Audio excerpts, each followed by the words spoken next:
And join us to pledge to our flag.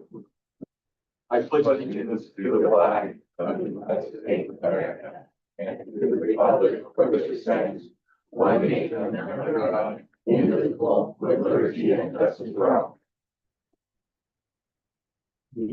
Thank you very much. This time we'll go into 1.02, order and approval of the agenda. Second. All right, there's motion and a second to approve the agenda. Is there any discussion? All in favor, please say aye. Aye. Any opposed? Chair votes aye as well. Motion passes. 1.03 is input from the public. And this is a period devoted to comments by the general public. If any, in the interest of privacy and due process, the public is requested to not raise any personnel issues except in the legally noticed closed personnel session of the board. Comments are limited to 3 consecutive minutes. The speaker's time may not be reserved, divided, apportioned, or deferred. No action may be taken upon a matter raised under the item of this agenda until the matter itself has been included on an agenda specifically as an item upon which action may be taken. I have one request for Mr. Carl Marsh. Would you like to go now, or do you want to go to the end of the meeting? Now it's just Perfect. get to the part. Okay. And got the stuff I'm going to talk about and stuff I sent to with HR as well. My name is Carl Marsh. I'm a teacher at Elko County High School. I teach pretty much all the sciences and Japanese and culture classes. After 35 years, I'm retiring this year. And I would like to thank you, board members, student board member, and Mr. Anderson for letting me talk tonight. I'm here tonight to respectfully request that the board consider some form of compensation for my accumulated sick leave, even though I understand that the contract, so far as it's written, does not require a payout. I know the district is facing financial challenges, and I'm not asking for something unreasonable or without precedent. In fact, the district has at times provided certain employees with paid options, while like on FMLA and so forth. My request is simply that similar consideration be extended to me in light of the service I have provided and the circumstances surrounding all my accumulated leave. Throughout my time in the district, I've consistently gone beyond my contractual obligations to support our students, our teachers, and our programs. You know, Mr. Lovato was my supervisor for 2 at least of the 4 years I've been here, and you can attest to these as well. All 4 years I've been here, I've regularly covered classes during my prep periods to help address the district's shortage of substitutes. My first year, I covered 2/3 of the first semester of German and helped that program go when our teacher just never showed up. I currently mentor now 3 teachers, work that is unpaid but essential to retaining and supporting our staff. I also drive buses so that our students can attend activities without cancellations. The first year here, we had 3 track teams get canceled because we didn't have enough, and so I stepped up to be able to do that as well. Additionally, I've created 2 new high school courses, expanded our electives in both foreign language, doing Japanese offerings and culture classes, and I've given students access to opportunities they did not have before. And I have maintained a strong attendance record throughout my career, as well as my time here at ECSD. I do not present these examples to boast, but to explain why I'm requesting that the board consider a partial buyout of my sick leave, whether at a reduced rate, through a year of health insurance coverage, or other reasonable alternative. My goal is not to burden the district, but to seek a fair consideration and compensation based on my long-standing service and the contributions I continue to make. I ask that you view this request not as a deviation from policy, but as a recognition of my commitment, effort, and real need of an employee who has consistently stepped up for this district. And I thank you for your time on this. I also included, besides that, the next page, you think I'd be able to print a page to the teacher right here. This was the letter I did send to and talked with Mr. Frank about, and I'm outlining the same thing. I'm including Mr. McCarty's answer there, which was very polite and cordial, but we've known each other through scouting and other stuff for many years. I even asked him when we were driving just the other week, you know, do you mind if I come? I don't want to step on toes. And then on the back, a lot of the points which go a little bit more into my record, and I even tried to get it into negotiations this last year, and of course that didn't pass. I, in thinking about this last night, would even consider this year, for my last year, I'm putting it together a student trip to Japan. And I've got 2 students, 2.5 students, but I have even half a student right now, that are in they have some financial needs as a family, and they're the only 2 that won't be able to go out of my class.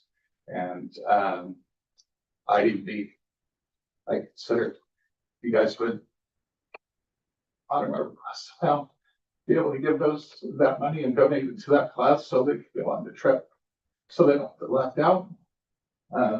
We would need to know, because the deposit would be due by December 1st. That's when we have to set the airlines and so forth. But I'd be willing to just say, hey, don't pay me, but maybe we could do this for a couple of 2 or 3 students to help them. And so that's my request, if you guys would consider it, and I appreciate anything. I appreciate your time tonight. Thank you. Thank you, Mr. Marsh. Any questions? So we're to let the board know, and as Mr. Marsh indicated, I did respond. There was a request given back to me as the board chair to add it to the agenda, and I elected not to do so. If the board would like to move forward with this, please just let myself, Mr. Anderson, or Ms. Baker know, and we can add it to a subsequent agenda for discussion. Thank you. Thank you for your service. Thank you. Is there any additional public comment at this time?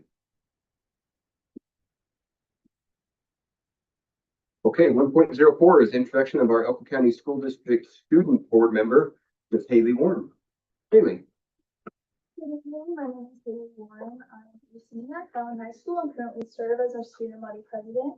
I've been a part of student council for 4 years now, and I'm the vice president of Skills USA, where I've been involved for the past 2 years. I also serve as the captain for the Carlin Volunteer Fire Cadets, where I've been a part of for 5 years now with the Carlin Volunteer Fire Department. In addition, I'm a member of the National Honor Society, the Academic Olympics team, Honor Guard, and the cheer team. I'm currently taking my NASB class to get my foot in the door of EMS, and once I graduate, I plan to go to college for nursing. I'm excited to be here tonight to represent our students, and thank you for having me here. Thank you very much, Haley. Welcome.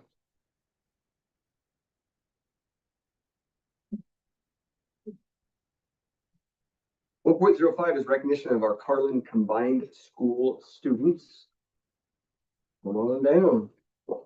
I'm Allison Copter, I'm the vice principal. And this week in our elementary school, we've been doing a kindness week. And so every day has been centered around different aspects of kindness.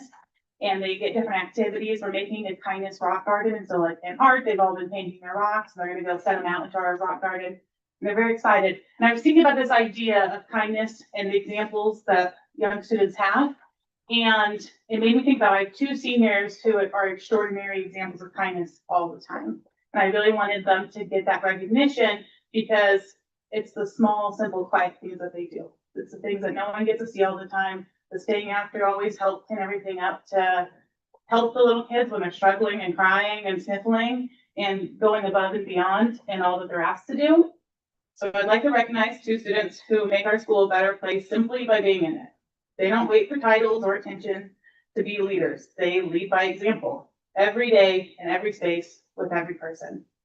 These 2 students show us what it means to be involved, committed, and kind. They participate in everything, not because they have to, but because they want to lift up their school community. They always choose to lead with heart and uplift those around them. What makes them truly stand out, though, is their kindness. This week, as our school celebrates, they get to be shining examples of what kindness grows into and the things you can achieve when you are kind. Their kindness looks like helping classmates understand directions without being asked, greeting others with a smile every single day, encouraging teammates to keep pushing when it gets hard, staying behind after an activity to help clean up, looking out for younger students who may be nervous or shy, seeing someone who feels left out and making sure they feel included. These aren't small things. These are the actions that build a positive school culture. These are the moments that make people feel seen, valued, and welcome. Both of these students show us that leadership isn't just about being in charge. It's about lifting others up. It's about creating a space where everyone can belong, and that is exactly what they do every day. We are incredibly proud of them, grateful for their example, and excited to celebrate everything they bring to our school community.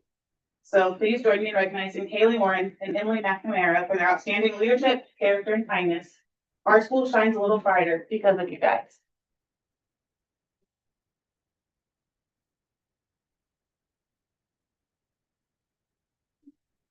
You. And if you don't mind, would you please come up to the board tables? I guess leave your seat there, Miss Haylee, and then come around. We'd like to shake your hands.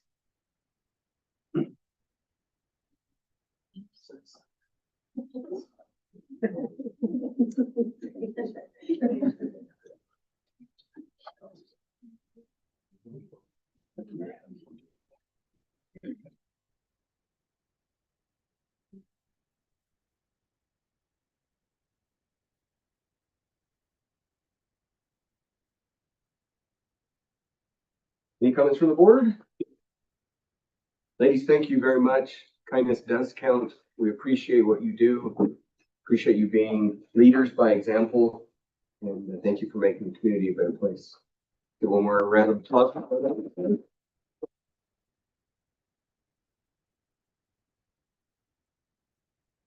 1.06 is a presentation from our Carlin Combined Schools Academic Olympics team. You're going to join them, Miss Haylee? Okay.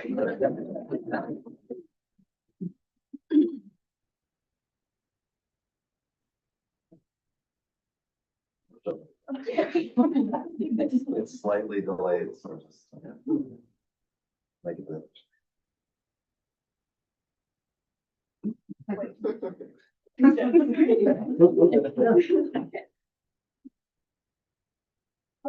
Alright, we thank you for letting us present in front of you and for doing what we have to say. We are the Carlin Academic Olympic Team. My name is Caitlin Cooley. I've been a member of Academic Olympics for 3 years now. I'm Amelia Doxey. I've also been a member of Academic Olympics for 3 years. I'm Emily McNamara. I've been a member for 2 years. Okay, so a little bit of background about our club. It's called Academic Olympic Team, but typically it is referred to as AOT, as acronym. It used to be called Quiz Bowl, but then it was changed a couple of decades ago. We have records in Carlin of us participating in a competition since 1984. So for the past 41 years, we've been doing this. It is a trivia-based competition, which is recognized by the NIAA. Our advisors are Ms. McKinnon and Ms. Jones. They're teachers at our school. And the season is 3 to 4 weeks long, depending on if we make state or not. So 1A leagues and divisions, there's 4 divisions that compete in 1A in the state of Nevada. There's Eastern, Central being Southern and Western. 2 teams from each division go to state every year. Those meets typically look like a preliminary round, a semifinal, a final, and those meets usually take about 3 hours. So a typical meet is about 4 teams come for us. It's one Carlin, Eureka, and Brown Mountain. Each team gets a table and they can put 6 of their members onto the table and then they get a judge. And they usually get asked generic questions or mathematic questions. For the generic questions, they get 20 seconds. And for the math questions, they get 45 seconds. And during that time, they can converse with their team to figure out what the answer they want to put on the board is. And then when they're done, they give the board to the judge. And the judge gets to determine once the time is done, if they have the question right. Okay, so going off of what Emily just said there are 2 categories of questions. There's the general questions, which can be anything, current events, math, science, history, sports even.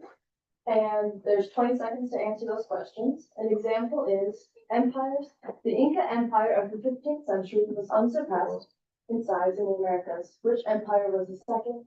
And then 20 seconds would go by and they would announce the correct answer as text.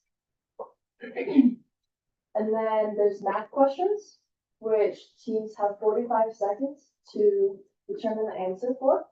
An example of the math questions is, what are the odds? If 2 dice are thrown, what is the probability that both will show the same number? The answer is 1 in 6. Okay, and then we have a question for you guys to see if you can answer. Runner's injury. What body part in the lower leg is frequently strained by runners? It is named after an ancient Greek hero. You like say. I took it over to be Gordon Runner. Thank you, extended. Yeah, wait, am I supposed to have a board? Where's the, yeah, I do, I don't know. Right, there you go.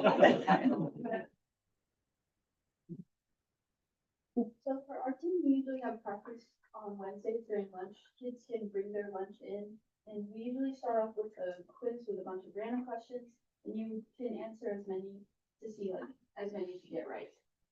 And then we move on to a cuckoo, and we usually pick what the cuckoo is based on a subject that we didn't do it well in at our last meet, or just something we need to learn more about. And then we move on to like an AOT style like practice where we pick a team based on how many people showed up to practice that day, and then everyone gets boards and they can answer the questions and stuff. Sometimes our coaches will have people study and like their free time to brush up on some subjects we need to work on. And then most of the time our team will have trivia crack on our phones. So Carlin as a competitor, we have qualified for state 3 out of the past 5 years. We unfortunately did not make it this year. We came in 3rd in our division. This year was pretty much a rebuilding year. Last year we lost quite a few seniors that had pretty strong aspects to them. So we're looking to rebuild this year and hopefully be back at state next year.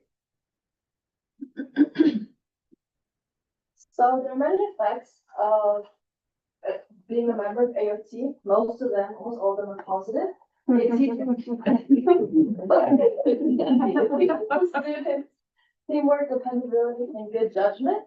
It lets students have more of a reason to learn than to just pass the next test. And it helps students understand the importance of knowledge and how far it really can go. And then the negative effects are just that it can be exhausting. It's a lot of information all at once you're trying to learn, and then you go to the meet and it's 2 straight hours of answering these questions. You don't have a lot of time. You're working with people you're not super familiar with always. So it can be a lot, especially for the younger grades, like the freshmen and sophomore, just because they haven't had as many classes. So they're not as like learned. Well, yeah, that's AFC. Thank you for listening to us. Do you have any questions? All right, I'm gonna just jump in there then. You said 20 seconds for general, 45 for math. Is there a bonus if you answer quickly, or do you want to, as part of the strategy, to use all of your time? Yeah, I use all the time.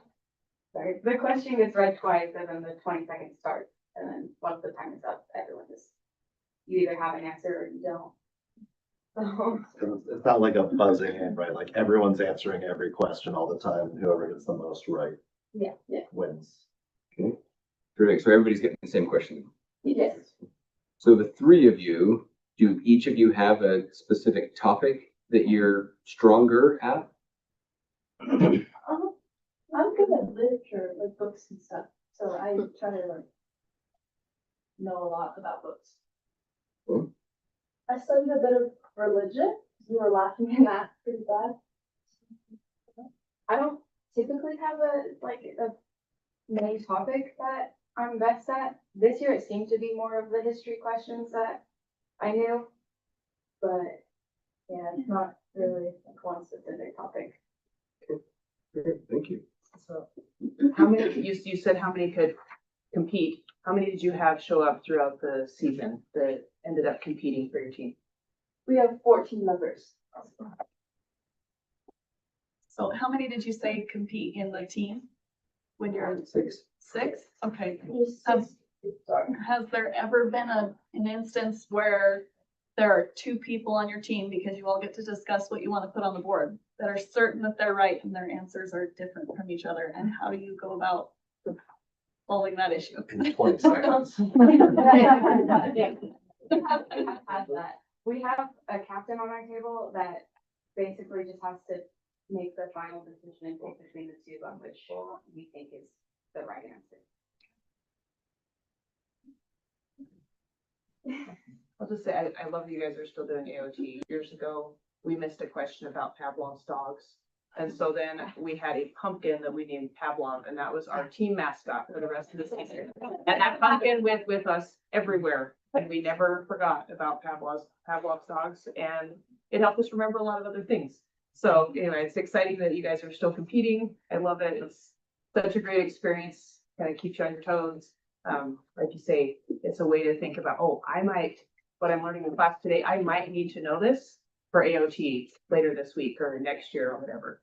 And so it gives you more reason to, really hone in on the things you're learning. So congratulations on having such a successful team, and good luck. So keep building and competing. And great job on your presentation. You guys did a great job. It looked just for a minute at the screen to kind of see where you were at, but you guys did an amazing job tonight. So thank you. Thank you very much, ladies. Appreciate it.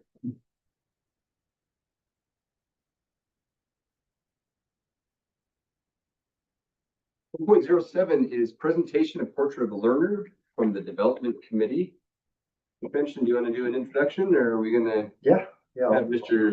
Gerber, Mr. Gale, Mr. Gale? I'll start us out. Yeah, so we have, and you guys can, however you want to cycle up and present. So, I'm gonna get us started, but I intentionally left myself out of this for the most part.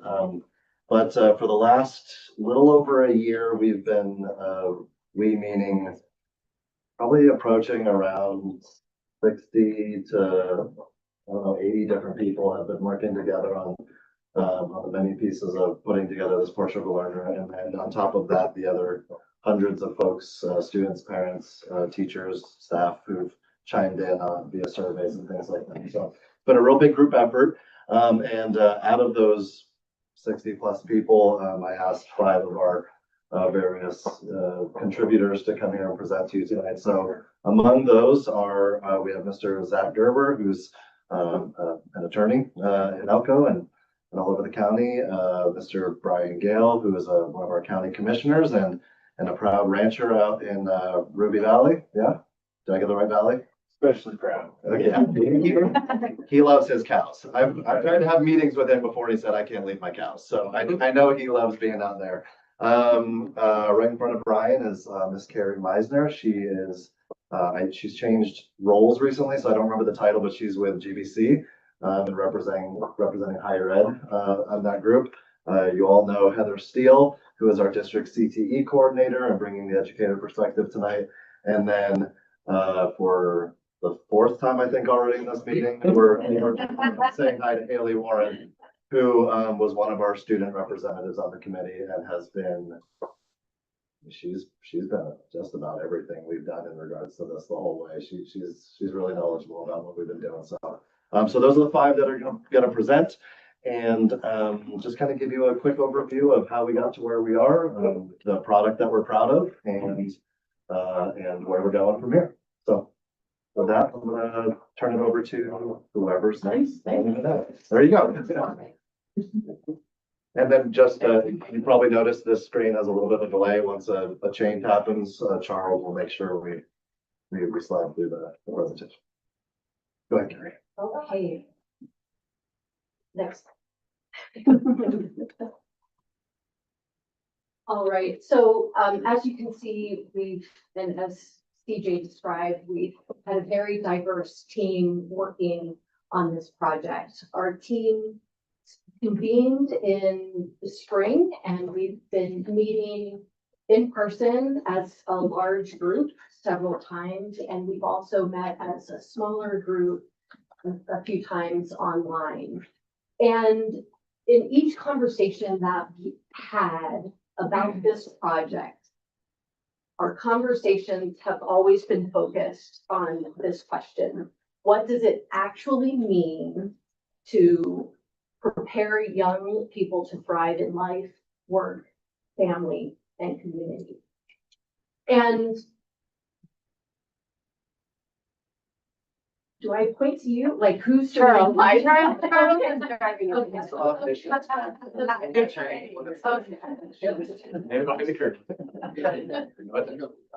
All right, so we quickly learned that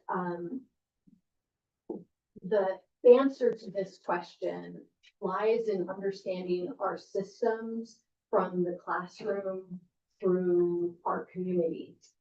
And we have to design this portrait of a learner to be learner-centered, to prepare young people for the future in a very fast changing world. So our process has been inclusive. It has been incredibly robust with the amount of time and people and energy that we have put into it.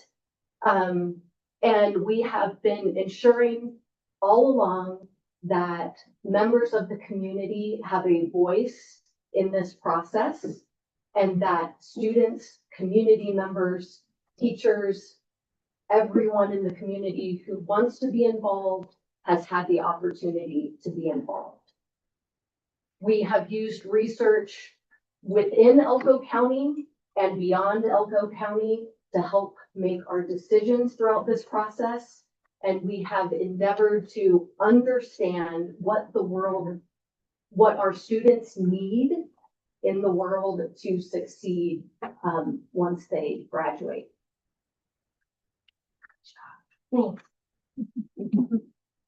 Thanks. One of the things that we obviously have to discuss if we're talking about super prepared students is how rapidly their world is changing. Every time I see this slide, the only thing I think about is my parents' VCR clock. And how it was my responsibility most of my childhood to program the VCR clock. And now that they have retired and moved someplace else, their VCR clock still blinks 0. And I'm trying to troubleshoot iPhones from 400 miles away. But one of the things is my parents, we weren't partners in the VCR clock. It was my responsibility for me to fix the clock. So we have a lot to learn from our kids about technology and how rapidly it's changing, because they change with it way faster than we do. And so we have to kind of become partners in learning for us to keep up with it as grown-ups. Next slide, please, Charles. We're going to show you a quick video to help you grasp the idea of what a future-ready student is going to need to look like in the near future.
So it looks really futuristic, but that technology is already in Elko County. We've had the robot dogs in front of our kids. Mining industry is using them. Of course, mining industry is using autonomous vehicles. So as we're talking about training students for jobs in the future, that future is already here. So we looked at, specifically, this is as recent as April 2025, the top core skills that employers are looking for. You'll notice that most of those are human skills, most of them. They cannot be replaced by a machine yet, except, I don't know, machines are getting pretty good at analytical thinking. So what do we need to teach our students in order to be resilient in a global world where the tech is constantly changing? Go ahead, Charles, thanks. As we look at the demand across industries, and how the fastest declining jobs to the fastest growing jobs, you look at the list on the left, and those are all jobs that are essentially being replaced by machines. The jobs on the right are not being replaced by machines yet. So the question then becomes, how do we prepare our students with skill sets that ensures that they will not be prepared, they will not be replaced by machines?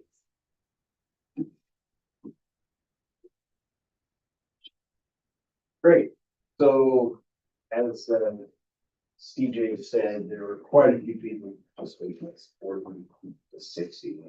Quite a few, a broad cross section of everyone in Elko County, basically. That's what we were hoping for.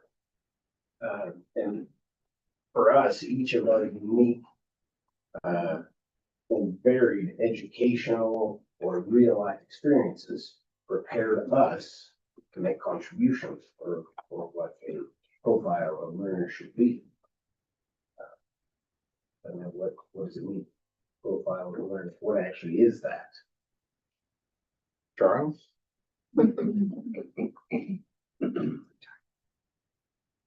Above all other considerations, our large group wanted to ensure that we didn't just come up with a beautiful poster with lots of big words on it, words that would soon be forgotten. What we did try to do was identify the competencies, and there's kind of a new word, the way we're using it now.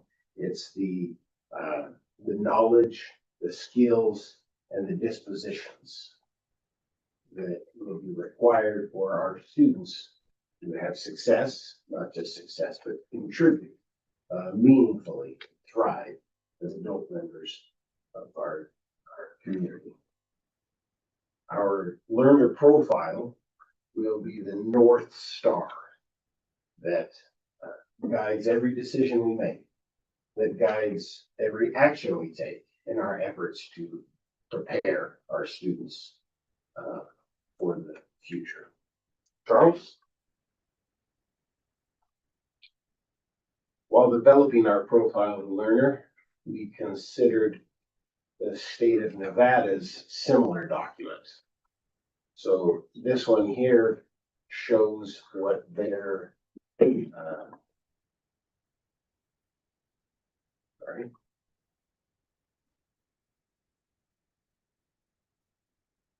priorities. Showed what their priorities are. Our profile of the learner indicates how we in Elko County feel is appropriate to receive state and learning and everything. Charles? Our profile of a learner is rooted in our strategic priorities. And here you have them. I'm sure you're familiar with them. We recognize that our profile of a learner and our North Star profile and our district's these priorities will be integrated successfully if we hope to have success with our students. Okay, and finally, Oh, there's more to that. Okay, here we go. There's a couple more. There you go. So these are part of the iterations that we went through. Before sharing the profile that we developed, we want to acknowledge the tremendous efforts of our entire large community group and the smaller working groups that met many times to identify and crystallize the competencies that you'll see here now in our Elko profile of a learner. So over the past few years, or the past year, I've looked at some of these competencies, the larger group and the smaller group. And these four truly do describe our Elko County School District students the best. As a student, I can see these competencies being taught in skills unit and student council, basically every club and activity that we already have throughout the district. One of my biggest questions with this is how they be brought to us as students, but then the more we worked on it, I realized that they never kind of snuck in throughout our classes that we already have. Like, I see them moving as a beautiful. For example, in government, when we debate, we're learning how to be capable communicators without even realizing that that's what we're doing. When I go to my fourth grade class for my teacher's 8 hour, I get to watch them learn those basic skills that will be important all throughout their lives. And when I stand in front of a student body as the student council president, I am slowly learning all the traits that it takes to become a trustworthy leader. These competencies truly do represent all students across Elko County, and I'm excited to see what you guys do with them.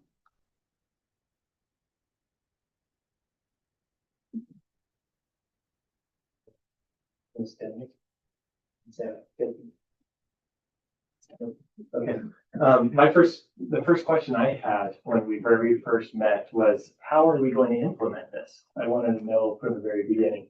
And that's where we are right now, is the implementation, which is, I think, very, very important part. So we started with learning profile, and now we're going to the learning progressions. So if you want to go to the next slide.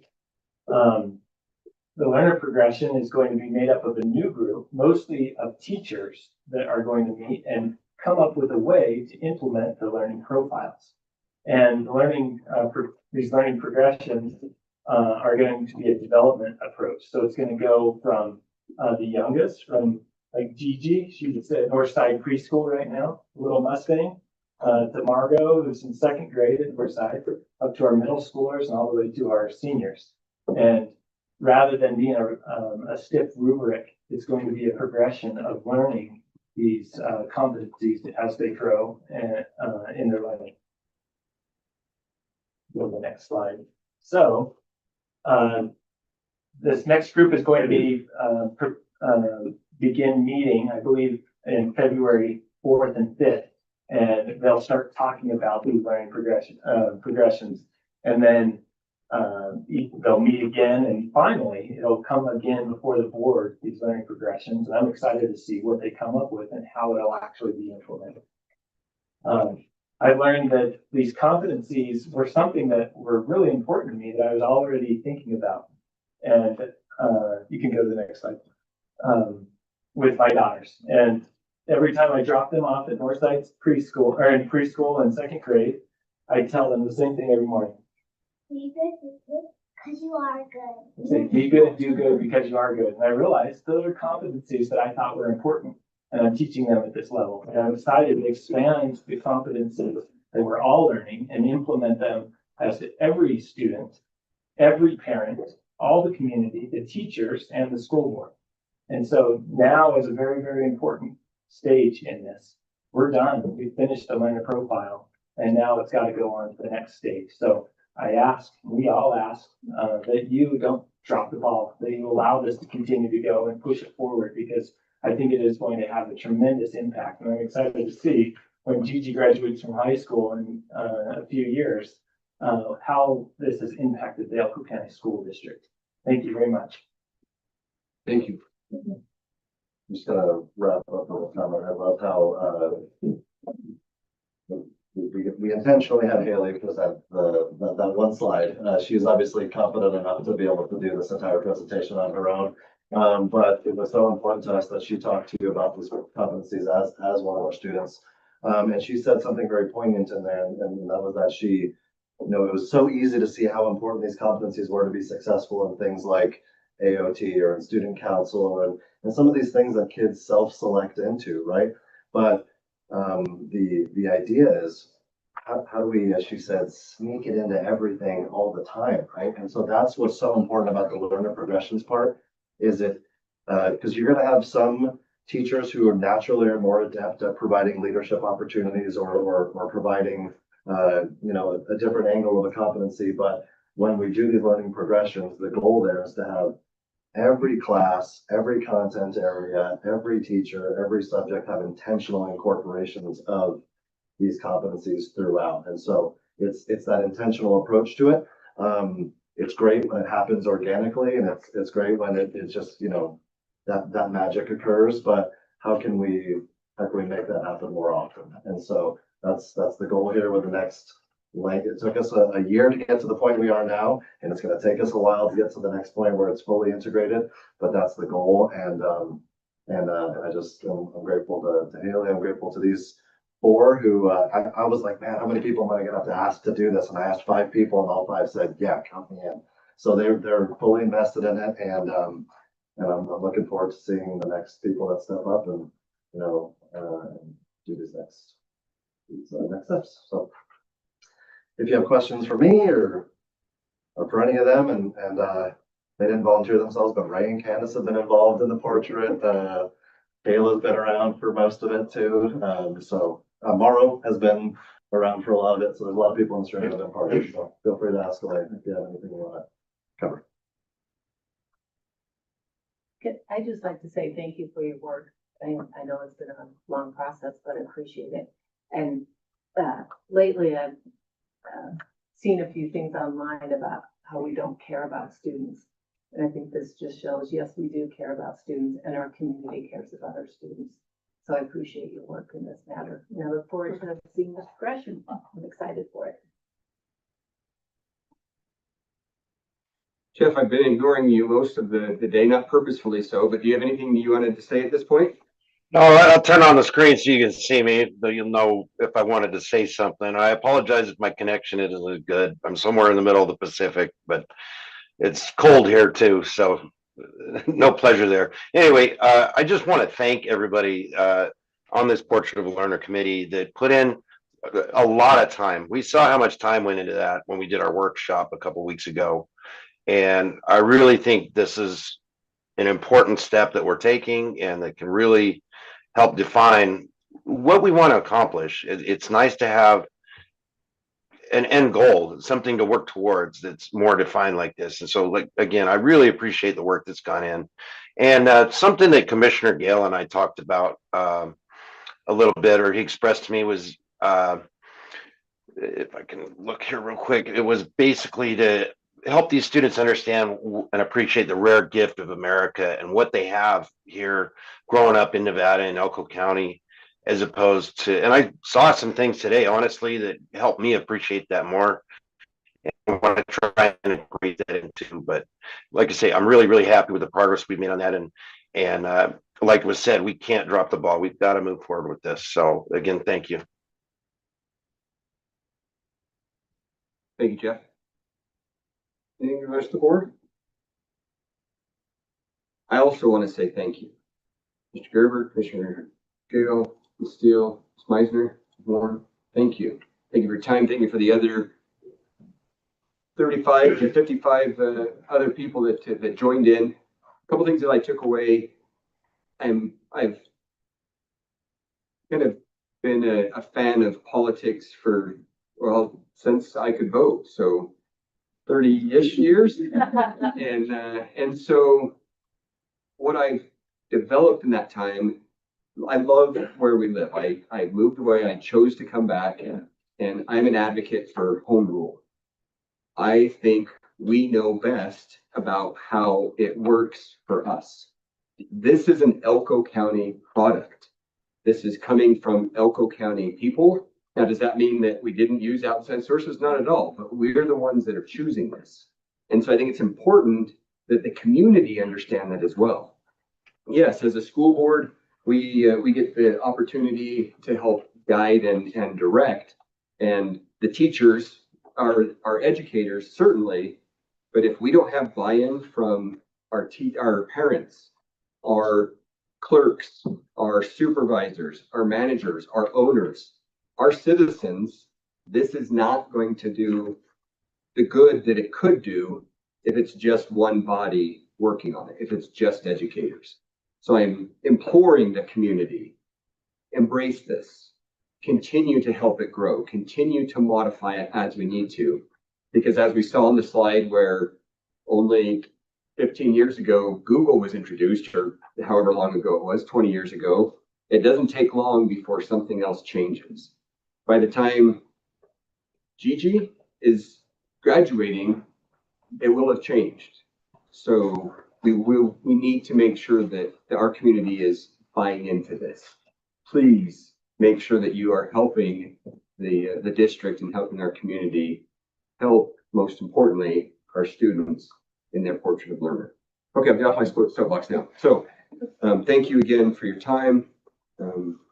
Thank you.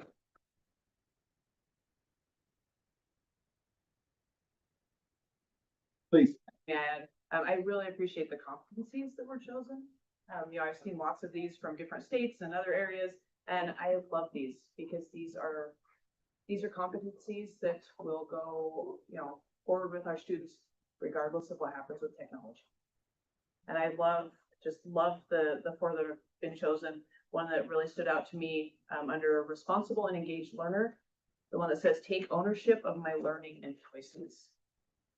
Our students need to come to school and be like, I want to be here and this is why. I want to learn because this is my goal. I was talking to a student today that really wants to be a nurse. And she's like, but I hate math. And I said, well, do you know you're gonna have to use math as a nurse? And she's like, what? I have to use math as a nurse? And I said, yes, you're gonna have to understand math. And we had this conversation about math and why it's important for her in, with her future goals. And all of a sudden she was like, okay, so I need to pay attention to math class if I want to, accomplish my goal of being a nurse. And we need students and teachers to be able to, to live with that, to really own that. Say, I'm coming to school because I have this big goal, or I have this little goal, and this is what I want to do. And the things I learn in my classroom every day, I can apply. Because sometimes we have kids that are like, I can't apply anything I'm learning. I don't care about anything I'm learning. But helping them understand that if they take ownership of their learning, that's going to help them be successful in the future. So, I love all the competencies, but that one just really stood out to me just because of that conversation I had. So thank you for your work. And I'm excited for what we're going to do with this in Elko. Great. Thank you very much. All righty, we will now move on to 2.0, our consent, or I guess 2, our consent agenda. Motion and second, any discussion? All in favor, please say aye. Aye. Chair votes aye as well, motion passes. Moving into our discussion and action items, 2.01 is receipt of a facilities and construction update. This is not an action item. Mr. Stolke.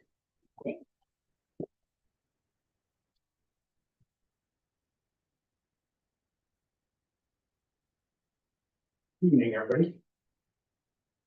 So we'll start with the school safety project. We've kind of got all the kind of outlying areas, all cameras, TCUs kind of done, and then we're kind of moving back into Elko. And then we've kind of done, I think they're really close at Flagview. I think that's finished. There might be a couple little things left there, but the rest of it is just kind of our elementary school stuff. We're going to kind of tackle after that. So we're going to try to make sure we kind of like top to bottom. That's just what we kind of decided. So we're close. we didn't secure another round of the COPS grant. We just found out, so we'll kind of see where we kind of end up with funding for single point entry, but we'll start moving forward on that stuff when we can. We have that kind of priced out estimated around, right around $500,000 Yeah. to get that single point entry and secure additional entries in our campus. So they literally just found out in the last 24 to 36 hours that unfortunately we didn't receive the COPS grant, which is okay. We'll keep applying. And We'll just pick away at it. yeah, we'll look elsewhere so Yeah. we can continue moving forward with those important safety updates. Do they give you any reason when you don't receive it? Do It they? was very competitive. That's what they say. It's a Yeah. very competitive grant, and unfortunately, we were not selected. So. And we got 2 rounds, so that was great. Mhm. So $10 million, and that helped quite a bit, so, yeah. The YD project, I was up there today. So all concrete slabs are poured, all the blocks done. Structural steel's going up right now. It really looks like a building, right? It's pretty impressive, and I mean, you take a look at blueprints and you know what that is gonna be, but then when you really get out there, you see how big this building is and how nice it's gonna be for this community is pretty impressive. So, no, project up there is going great. It's moving forward really well. I think now that we have most of our dirt work done and we're going in vertical, we shouldn't really have too many change orders. And I think we're under 1% on change orders right now. So we're doing really well on this project. It turned out really good. MGM's doing a great job and all the stuff that they're doing an amazing job. So, yeah, but hopefully we're hoping maybe in a few weeks we can maybe get it covered and roof on, and then we can start doing interior stuff. So as long as the weather holds out, which has been great right now. So, but I think that project's, it's going to turn out really, really well. Completed projects, food science building has been complete for a while. We've got a couple little issues with freezers and walk-ins and stuff that we're kind of picking through with the mechanical contractor, but we're getting there. Old Central, that roof is complete. We had a little issue with some stuff, but we're figuring that out too. So it's not a huge deal, but there'll be a little bit more work there, but it should be complete here pretty soon. So we're gonna have a little damage to the roof, but that's gonna get fixed and get brought up to warranty. So it's not a curb projects. Grammar number 2, office relocation, it's like 99.9% done. We're waiting on a control board for HVAC for that space. And it's just one blew up, one back order, it's coming from the East Coast. So as soon as we get that in, that project's then we'll be 100%. Still working on all the playground stuff throughout the district. Good news is Carlin will be here this Friday with Nevada Gold Mines with about 20 of their guys and as many guys as I can get down here, and we'll start installing playground equipment and hopefully at least have all the playground equipment that MGM has built for us installed. The playground equipment got delivered last week, and I believe like the main big structure. So I think that company will be out kind of towards the end of the month to install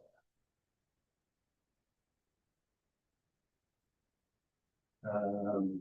Future projects, Grammar 2 mechanical upgrade, that's going to be bidding on the 4th of December. Elko high boiler upgrade will be bidding tomorrow. So we'll see what what that comes in at. So we've already had a couple mechanical contractors reach out in the last couple days just to finalize their bid, and so I think we'll have a good response. So man, just to clarify, that's the opening of the bids. Yeah, so tomorrow at 2:00 we'll be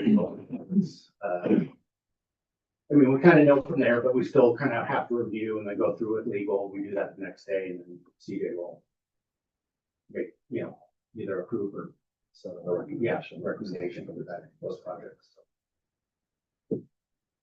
And then, we're still working on the plans and everything for Jackpot, for their mechanical upgrade and what that kind of is gonna entail. Hopefully, maybe we could have plans finished next couple months. We'll kind of see where we're at. Our mechanical engineering is pushing really hard on to get those plans out. That way we can possibly go out and bid this spring. And then, we'll kind of wait till the spring for the Wellside Gym re-roof. And, we'll kind of bid it out probably February. That way, as soon as weather's kind of good, the contractor can have, everything ready to go, notice to proceed, and they can start working on that. When weather turns for us, and hopefully it's gonna be a really mild winter and mild up in Hawaii. That's what I'm hoping for, and that's about all I've got for you guys. Thank you, Mr. Stolke.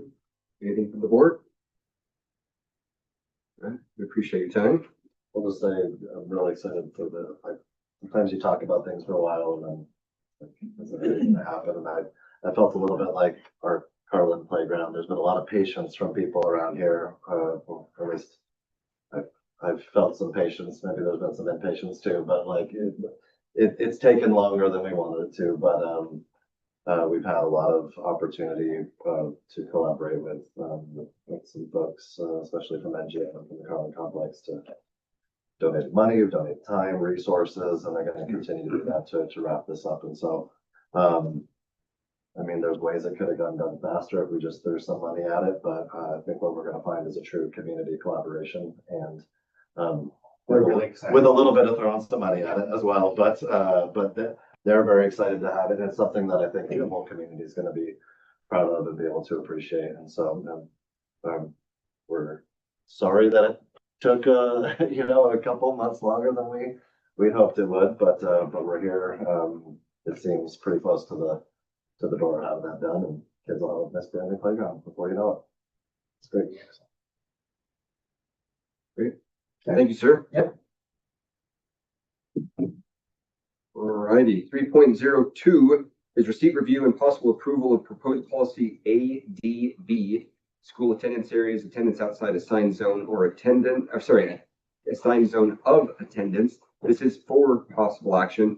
This was before the board 2 weeks ago as policy ADA due to the potential misunderstanding or confusion with the federal ADA requirements. This has been renamed ADB, and there were a number of changes that were suggested at our last meeting, and those have been incorporated. Mr. Anderson, anything to add?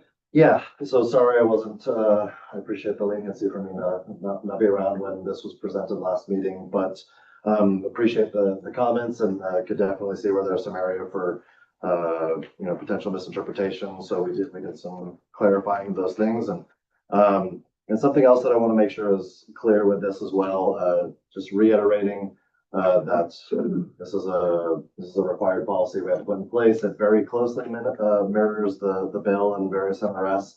However, as is the case with policies, we try not to make them too cumbersome, and it's not going to be identical to, if we can help it.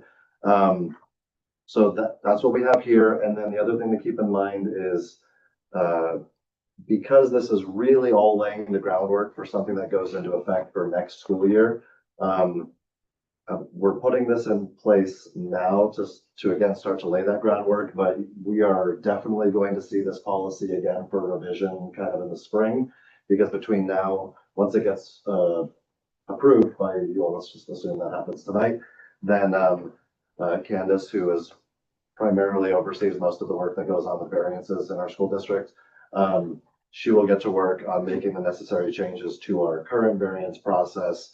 And then once that new application is all fleshed out and we've passed it through the administrators to make sure we're not missing anything, once we get all those things narrowed out, then there would be some other things to kind of also round out the policy. But for the moment, the policy is very much a declaration to the world and to the legislature that we are following through with what is required by AB 533, right? Yeah, 533. And so again, thank you for your comments. I just don't want you to think that because we bring it back in 4 months, that's because we screwed something up. That's not the case. This is an intentional kind of phasing in of where it'll be by the time we get to next school year. Comments or questions from the board? I move to approve proposed policy ADB. Second. Okay, motion and a couple of seconds. Any further discussion? All in favor, please say aye. Aye. Any opposed? Chair votes aye as well. Motion passes. 3.03 receipt, review, and possible approval of proposed revisions to policy DHF, travel and other employee reimbursements. This is for possible action. This was again before the board on November 4th for the first read. And we had some lengthy discussion on this. Mr. Anderson, I'll turn it to you. Yeah, thank you again. Didn't make any additional changes to it based on the discussion. If there are still concerns about language or different circumstances, I'm happy to talk through those. But yeah, we didn't decide to leave it as presented. Discussion or comments from the board? What is the pleasure of the board? I move to approve policy DHF, travel and other employee reimbursements. Second. There's a motion and second on the table. Any further discussion? All in favor, please say aye. Aye. Any opposed? Chair votes aye as well. Motion passes. 3.04 is receipt, review, and possible approval of proposed revisions to policy GCC07, vacation for unlicensed employees. This is for possible action. And this is before us again. It's been updated a few times and now is back for its second read for current iteration. Mr. Anderson, anything to add? Just for the sake of looping people in who may have missed it the last time, there was not a whole lot of more conversation around this. The primary purpose of this is to reflect changes that were made to the previous negotiated agreement back in 2023 that went unreflected in policy, and so that's all this is. So yeah, I'll just reflect it one more time, but nothing else to add. Thank you. Any discussion from the board? Mr. Chair, I move to approve policy GCC07. Okay, motion and second. Any further discussion? All in favor, please say aye. Aye. Aye. Chair votes aye as well. Motion passes. 4.01 is our superintendent's report. Mr. Anderson. Yeah, thank you. I have like a lot of stuff here, so we'll see how much I talk about, but hang in there with me. So sort of probably just worth mentioning at some point, maybe 2 years ago-ish, we created an MOU we entered into an MOU with a company called Knowledge Works. They were part of the kind of the establishment of the state portrait of a learner, and then when we were doing the pilot with different schools like Southside and Liberty Peak and Adobe, Flagview. That was it. Maybe there was one more. Anyway, they were part of helping guide and through that, and they were all kind of adjacent and connected to the portrait work and student focused, student-centered learning. They were primarily funded through federal grants and through other state funds that have sort of been casualty of some of the changes that happened in the last 6 months or so. And so that agreement has been voided essentially because they don't have the money to carry forward anymore. But that work is still continuing going forward at the state level, just in different hands. Well, sorry, not totally different. There were other partners involved at that time too, and they're able to carry forward, but Knowledge Works has to lead out. So for what it's worth, we're not partnering with Knowledge Works anymore. If you're keeping tally of all the MOUs that pass through the consent agenda every time they come in. Had a great conversation. We've had a couple, but another one as recently as today with the folks from the United Way of Northern Nevada and the Sierras, who I will remind you, I am on their executive board and representing Elko County School District as well as just education in Northern Nevada. And they are very interested in leveraging some funds that the state has created or has set aside to add additional seats for pre-K across the state. And that the number of those seats are TBD, and they are kind of for the entire state. And so the United Way in our area is trying to grab up as many as they can, and we are trying to see where we might be able to have that be a good fit for Elko County and hopefully bring additional opportunity for some more pre-K seats in some of our communities, just depending on, going to depend on space. It's going to depend on, well, goodness gracious, can we find a pre-K teacher who can teach that? But we're trying not to, sometimes you can't take advantage of an opportunity because you just don't have the bandwidth for it, or the space or whatever, but we're trying to make sure, hey, can we at least get another class or maybe 2 more classes or whatever. So I just want you to know that we're trying to do that, and that directly aligns with our strategic plan and having more kindergarten ready students, and pre-K would definitely help to do that. For the folks in Carlin was one of those places we were like, hey, that might be a slam dunk there. So you know, no promises to anyone anywhere, but you were part of the conversation today, and I want you to know that. I figured you'd appreciate that. So yeah, really looking forward to hopefully moving that in. Next, I want to congratulate Heather on hosting another great college and career fair. She was like, oh boy, what's he gonna say? Yeah, it was awesome, and I know Josh shouted it out because it was the same day as our last board meeting, but I didn't get a chance to give her some kudos. So yeah, it was wonderful. I got to go there and watch Cody and Emily feverishly try to pull every kid that walked by over to convince them that they wanted to go into getting a teaching degree and to become teachers, because not only do we host the fair, but we make sure we have a table prominently next to the entrance to the room where we can catch every kid who comes in and out. But great event, and you know, Heather's always doing her best to reach out and get everybody and anybody who can be there. And we have colleges from Idaho, where else, Heather? Was Montana there? We had South Dakota, we had Montana, Idaho, we had Wyoming. Yeah. And Nevada Nevada were well represented, yeah. Yep. So, and not just colleges, but lots of, you know, internships and, you know, chiropractor. GVC was there with 5 or 6 different tables for the different colleges, and just a lot of great opportunities for kids to get exposure. And it was fun listening to Dr. Byers talk to me about some of the, wide-ranging conversations he had with kids based on their level of preparedness, awareness, etc. And I think the more we can give exposure to these opportunities, and also the more we can keep pushing forward with our portrait and those important skills, our kids will, you know, be a little more prepared for those conversations and have some ownership and direction for their future. So great job, Heather. Thank you for doing that. Let's see.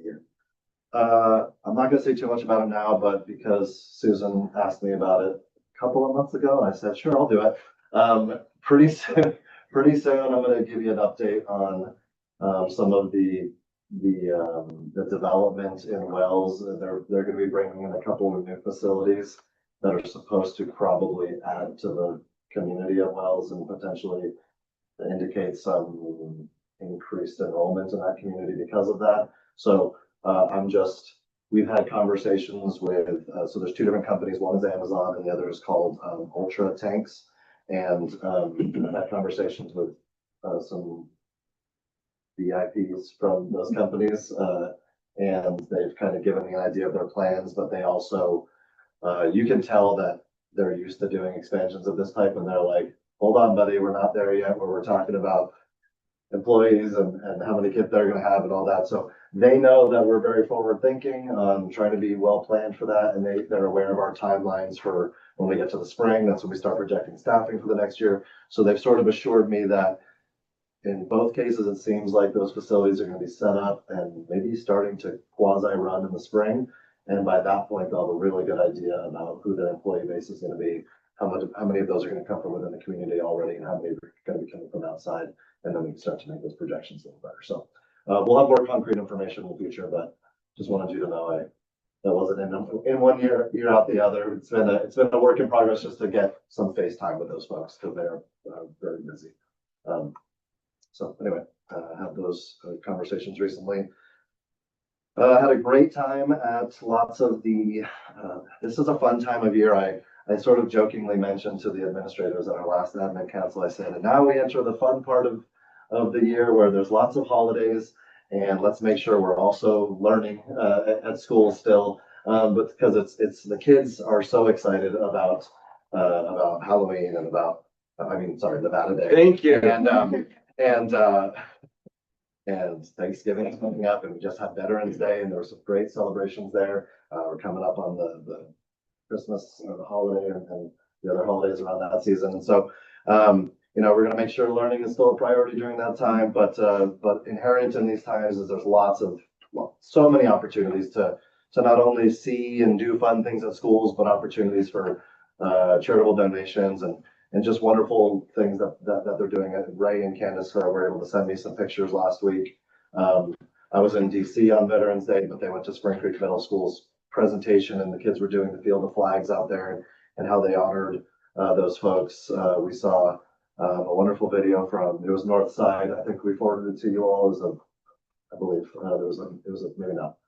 Sorry, I thought I did. We'll get it to you. A nice video where kids brought in pictures of their relatives, and there was like a song that the kids were singing to it. And so there's lots of great ways that we're incorporating that sense of community, that citizenship. Sometimes it can be tempting to as a teacher and as an administrator say, we got content to cover, folks. Like, let's go. We got to get to Unit 3.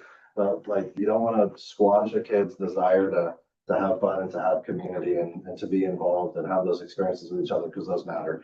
So lots of fun. How we're making trunk or treats or walkathons, or Northside did a great dance fundraiser that was just hilarious to be at. In fact, Zach Gerber was forcibly, he was here a little bit ago with Gigi and Margot. Zach was forcibly put on stage and made to do a dance off with other dads in the room.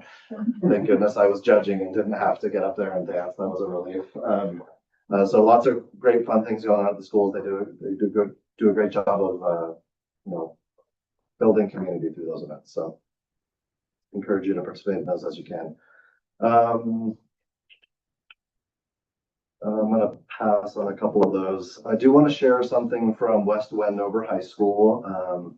You are all familiar, I think, with Kathy Durham, who has presented to us before. She's a longtime teacher out at West Wendover High and very passionate about what she does. And she wanted to share, and Heather shared this as well with us to make sure to share with you, that she had some great success with her students teaching the Teach Rock SEL curriculum to their SPED and self-contained students. So much so that the middle school decided to adopt the program. So it's contagious. It's now gone from the high school to the middle school as well. And so these are our teach and train students, and the teach and train students made over 100 what they call harmony journals for the teachers and for their students. Varying levels of success, but they've been helping get that across. But the kids have loved the journals, and that would be fun enough if that was all it was. But it turned out that Teach Rock, which is the name of that SEL curriculum, actually invited Kathy, the teacher, to one of their webinars with EdWeb to discuss what they were doing with the Harmony program in their Teach and Train class. There were over 200 people who were attending that webinar and got to hear about what Kathy and her students were doing. And a lot of them asked for copies of the journal so that our students made, because of how impressed they were with the project, so they can incorporate that at their sites. So it's gone contagious through webinar as well to other schools across the country.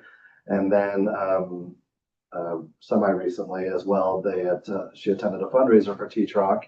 And the attendees were asked to design and wear a t-shirt celebrating both Asbury Park, where the event was being held, and Teach Rock.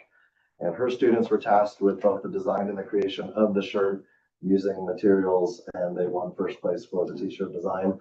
And so their t-shirt won as well. So lots of great things going on with the Teach and Train program out there in Wendover. And no surprise, those students they're incredible. And just again, an example of the importance of CTE programs and pathways and giving kids an opportunity to pursue something that they're passionate about and interested in. and not only for themselves, but the impact it's having on other kids in that community as they extend it to middle school. All right, talked a lot. Just a few more quick things. In case you hear rumblings, it's true that we have something called impact concussion testing. And there's been a lot of drama over that, and our provider has said, we're not going to be your provider anymore. And like starting sort of now kind of thing. So we are on the hunt feverishly for options. And some of the options that our friends out in the Washoe area and the Vegas area don't really work for our rural areas. I know that's shocking to you that can't directly translate to all of our communities, but we're trying to figure that out because it's a required component of participation in sports is that you have that concussion baseline testing. And if there's an event where a student may have to undergo concussion protocol, you have to be able to continue through that process. And without a provider who's credentialed to do that, we can't do that. So we're really trying to sort that out. That's where we are right now with it. We're going to be hosting very soon another visit from our friends with the Star Academy. They are going to do a short film about the academy over at Adobe because of the great success it's had over the first year and a half. They're going to come highlight Adobe's program and what they're doing in Elko County and talk to some of our leaders who've been part of that and make a little film that not only will they use to promote their own products nationwide, which is fine, they get to do that, but also kind of turn all that over to us as well, and that we can utilize for good marketing for the great things that are going on at Adobe, and hopefully potentially leverage that to get the state to continue to fund similar programs, not just in Elko County, but I know other rural districts could benefit greatly from it as well. So that's exciting. They're going to be coming the same week that we go to the NASB conference, so in a couple of weeks. That's great. They came out for like a pre-shoot kind of thing about a week or so ago. So they mean business. They didn't just show up with their cameras. They came out to really find out like what made us tick to make that happen and why it's working so well, and so they can replicate it. We can continue to benefit from it. And it's exciting that they're coming. I was out here a week ago or so too for the Carlin Cup. There was something called the Carlin Cup, and I got to see Mr. Lovato acting silly in the middle of a gym floor. We had a lot of our students from the nearby Battleborn Youth Challenge Academy came over here and did like just friendly, amicable competitions in the gym with some of our Carlin students, and as they kind of cycled in and out depending on what their class schedule was. And it was one of those like good, clean, fun kind of events where kids are just out there having a good time, interacting with each other. It was like a nice community building experience there. So thanks to our administrators at Carlin for collaborating with Battleborn to have a good event here. Yeah, I'll stop there. Sorry I talked for so long. No worries at all. We appreciate it. Lots of great stuff going on, as I always say. Thank you, sir. Any questions for CJ? Alrighty. Then we are moving on to 5.01, our NASB update from Trustee Neal. Not too much, I passed along 2 documents from Tom Clark Solutions. One summarizes key themes and strategies from the National Conference of School Board Associations. The other one, or in that one, then lays out some steps and actions that Tom Clark wants to do. The second document talks about the funding, capital funding, and salary support. So just make sure you read those documents. It's interesting, the ideas they have for us moving forward with that. So just make sure you read that when you have time. That's it. Thank you, Susan. Appreciate it. Comments, questions for our NASB trustee? Or one of? Okay, then Thanks for forwarding that. I read it and it was interesting. So thank you for forwarding that to all of us. You're welcome. we'll move to 5.02, items from board members. Trustee Sanford, we'll start on your end and we'll work over to Ms. Warren. Okay, well, I'm just gonna say thank you, Carly, for having us today. Student board member too, she's did awesome. I truly enjoy visiting our schools, hearing all the great stuff that is going on, especially when their students are the ones saying that. It's just makes it a lot better. Well, we have the NASB conference coming up the beginning of next month, and wasn't able to attend last year, so I'm grateful that this year I'm gonna be there. Hope to see you all there. And yeah, the workshops and speakers are always great, and I just feel like I learn a lot from them. And holidays are coming, like CJ was saying, just want to say happy Thanksgiving to all of you. Thank you. Trustee Dollar.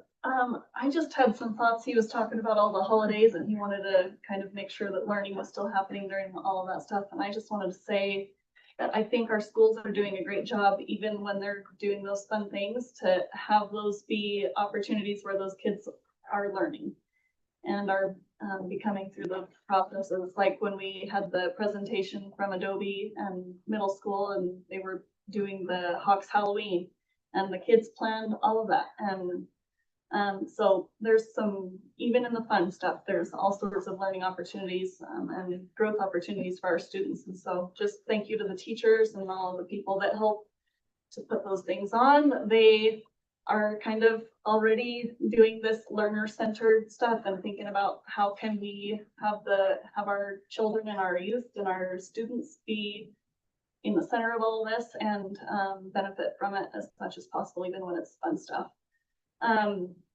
So I can see that happening a lot around the district and really appreciate it and think that it's great. I just wanted to point that out. I love coming out to Carlin, and what an amazing board member and student board member. And thank you for being here tonight. I just love seeing the youth these days and just how amazing they are. I think they're far beyond where I was, at least at that age. And so it's really nice to see, and love that they're recognizing things such as kindness. It's great to recognize all the other achievements that kids are doing in school, academic and sports and different things like that, but to be able to recognize when they're just good humans, I think is really great. So thank you for doing that. And I think that's it for me. Thank you very much, Brooke. Trustee Irish. Okay. So we had the CTA meeting this morning for the advisory board. That was a little prep for portrait of a learner. So that was good that we're thinking of it. But that was stated there, we're way behind. So I would encourage that group that we get together, that they get together on this sooner than later. Maybe use AI to help them with their plans, the teachers together there. But yeah, that one's very good. It was eye-opening, and then it seems to be a group thought out in the community that we need to get these kids up to speed as well. And things are changing faster than people can keep up with. So, because I don't think it's as much as those pictures show 10 years. I don't think it's going to be 10 years because we now have robots that are walking around, articulating with hands. Just probably months after that was made. So, holiday season, we're still doing Kicks for Kids through the office. There's 4 places. It's Ignite Life Chiropractic. It's Checkpoint Laundry, and then we've got Guild and the 4th that leaves me. I'm in so much trouble. Sorry, but bring your new or gently used shoes in, and we'll get those to kids. Yeah, that's always a good fundraiser. I think right now we're probably a couple hundred, about 300 or so. We're trying to shoot for 4 or 5. So if you can, that'd be great. I have one more. What seems to be the night for forgetting? Sorry. Well, I'll just leave it with that. And thanks for all the work that everyone does. It's community effort. And it's great to see that grow out. So all stakeholders coming together. Who would have thought after years of where Elko County has been? So I'm happy to see that. It's good. Thank you, Dr. Josh. Trustee Dasher. I'm just gonna keep it simple. Carlin, thank you for hosting us. It was awesome to be here. Awesome to see your students. when I got on the board, that was one of the things I wanted to see more of, was more students at board meetings. And I love having students stand up and present. I love hearing about the successes they're having, the great things that we're doing in Elko. So, thank you. Thank you very much, Teresa. Trustee Neal. Thank you to our student member and for hosting us with food. Appreciate that. And I look forward to seeing the playground that gets finished. I thought we might see it tonight, but I didn't realize it wasn't quite there, so I look forward to that. There was a Nevada State Board of Education meeting last Wednesday. They introduced the new state superintendent, Dr. Wakefield, and he spoke about his first 100 days entry plan. And most of this is online, so I'll try to keep it short. They gave us an update on free, bless you, and talking about the iReady assessment. So right now districts can use either MAP or the iReady. iReady is the alternate for this year, and then someone can correct me if I get things wrong too, because being new to this and thrown in, I'm still trying to navigate everything and figure things out. But in 26-27, it switches where iReady. MAP will be the alternate instead. They talked about SB 460 work still being done on the pathway to, for science, oh my gosh, for science of reading training. Starting August 1st, we will have 3 years to complete it, but they didn't go into much more than that for right now. They also talked about, there was a long discussion on the exit age criteria for students receiving special education services under the developmental delay category. Right now it's at age 6, and they actually want to go to age 9, but they're willing to settle for age 7 right now. But there's a lack of data, which is through no fault of districts. It's just data the state never asked the districts to collect. So the board decided that there's still not enough data, because evidently this has been an ongoing conversation. So they've delayed it again for a vote until the spring sometime. Dr. Wakefield had a suggestion of, could we just take a sampling to try to get it going? Because if they raise that age, it could cause a whole nother, I don't want to say problems, but, you know, then it's like, do you have enough people for a test, like to keep the program? It could cost some more too, along with more work for collecting data. But the board wants to do what's right for kids, even if that means all of that. So that was a big discussion. We also received a NEPF data review presentation.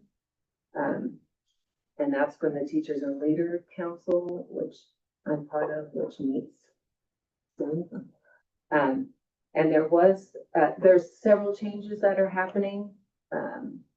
One that kind of stuck out that they asked about was the admin that are going to have to be certified to conduct evaluations.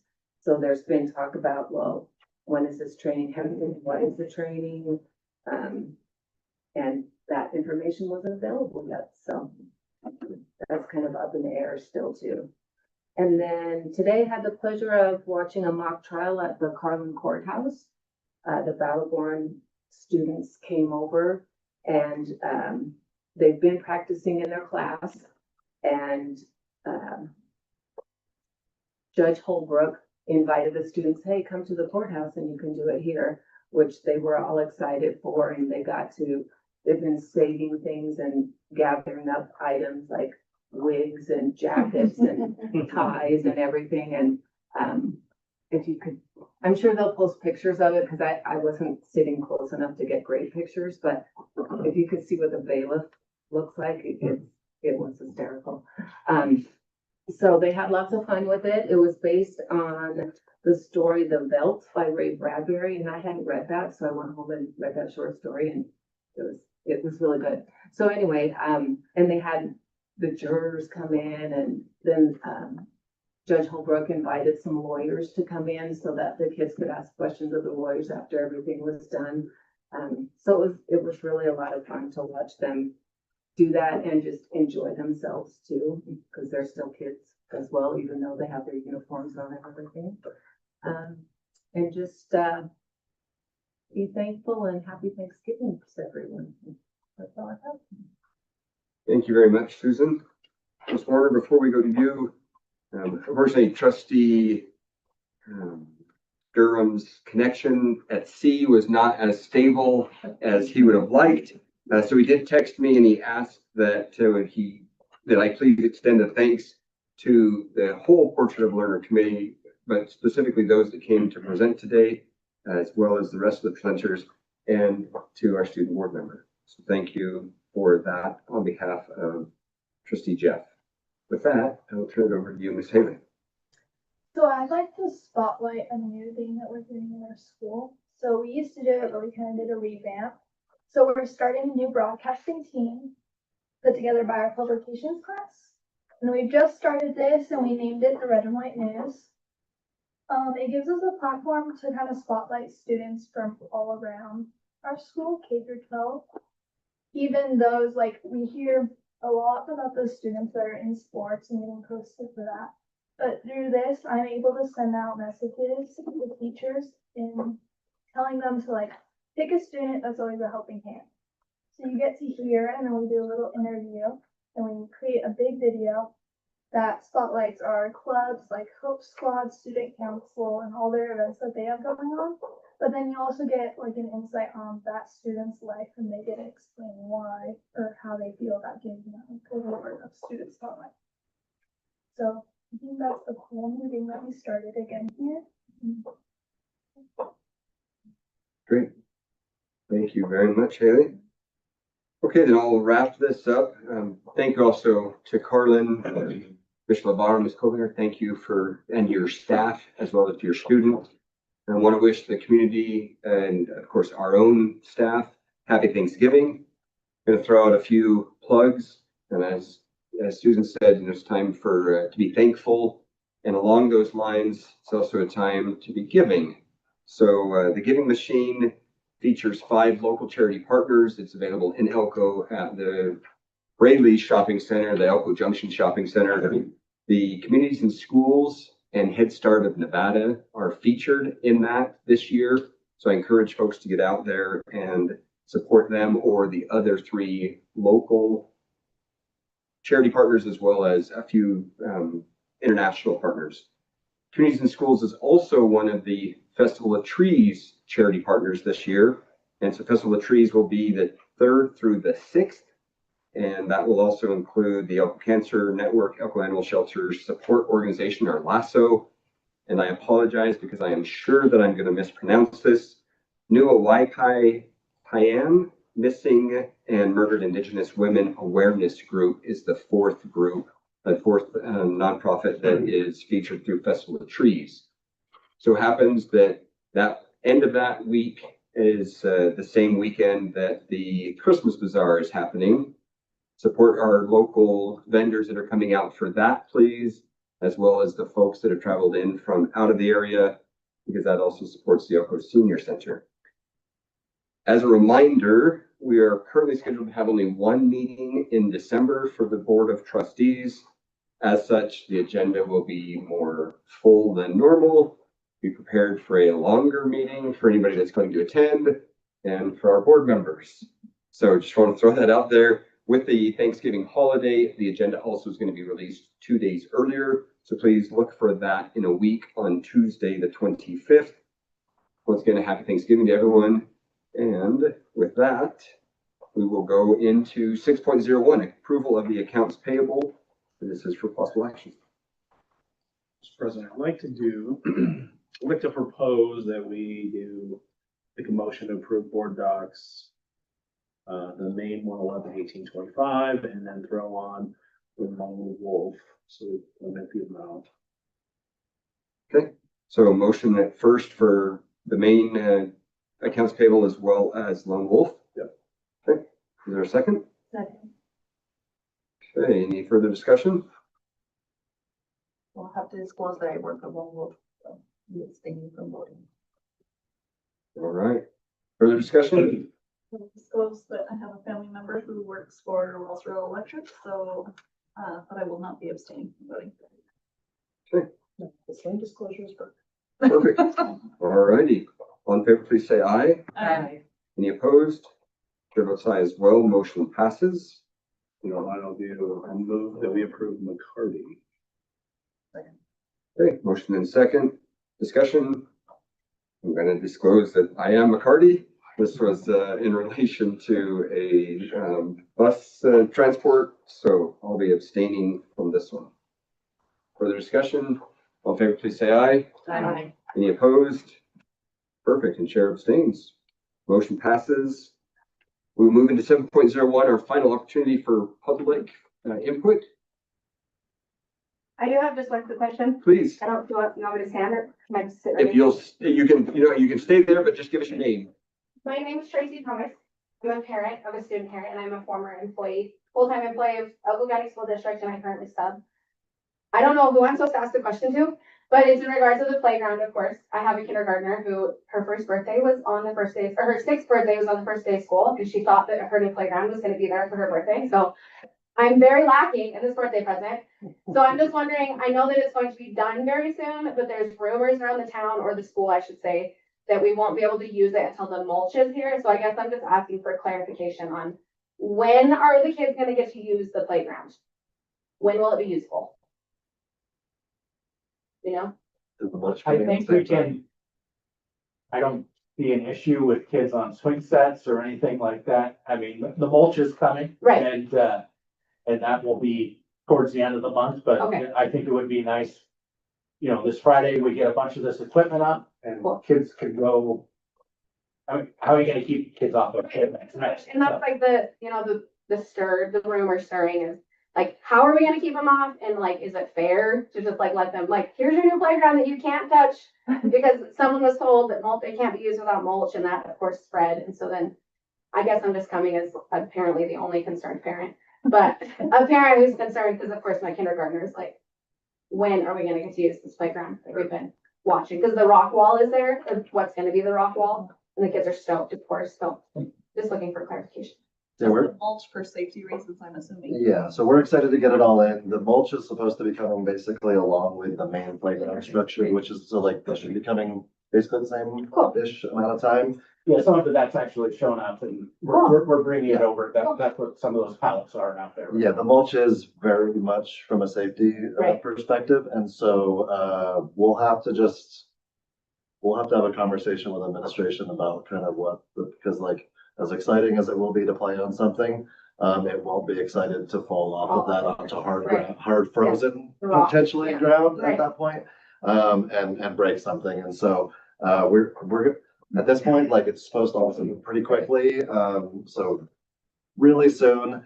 I don't know if Dane Uriarty's listening right now, but he would very much, he's one of our insurance people, and he would very much hope, I think, that I would say, probably shouldn't play on a playground that doesn't have the proper amount of mulch cover. Yeah. That's the rumor. Yep. So to keep it safe, it's not recommended, but we're not gonna have there's not really be a whole lot of time between when it goes up and when the mulch comes either. So I would say this, even though it's hard to say this to a kid, like, you've waited this long, it's a few more days. It'll be like probably a happy December present kind of thing. Yeah. I'll try to make it, as soon as we can, Thank you. Let's be safe. Thank you, Tracy, and please tell your daughter, since she had to wait, that we are passing a policy that the rest of the district can open their presents on Christmas, but they can't play with them until after school is done. School's down, we'll allow them to do that in honor of your daughters. No, she's like, seriously, just kidding. Yeah. Somebody would take that and run with it. So, thank you. Good question. We appreciate it. Mr. Gill. Thank you. I just wanted to express my appreciation for being included in the profile of the learner discussion. There really were a lot of really high caliber people represented there. I at one point, after the first day, I think I figured out how much money in man hours it would have cost to get that group of people there, and it was, oh, you couldn't do it. And what we came up with truly was,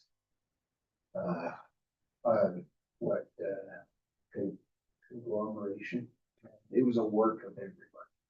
And everybody had contributions to make it. It was really well thought out. And we really hashed over what we should say. I mean, whether we should say trusted or trustworthy. You know, everything was very well thought out. And I just want to thank CJ for inviting me to that. I don't know if I would do that, but I really appreciate that too. What we came up with was not what I would prefer. It was much better. It was much better. And I don't think any one person could come up with what we had. I think it's a great starting point. And we, you know, as things are, I do feel still like there's something that could make it even better. And maybe that'll occur.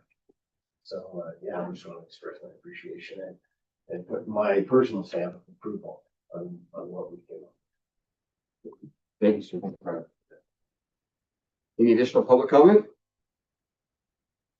Then we stand adjourned until the 2nd of December. Thank you all. Have a great night. Thank you.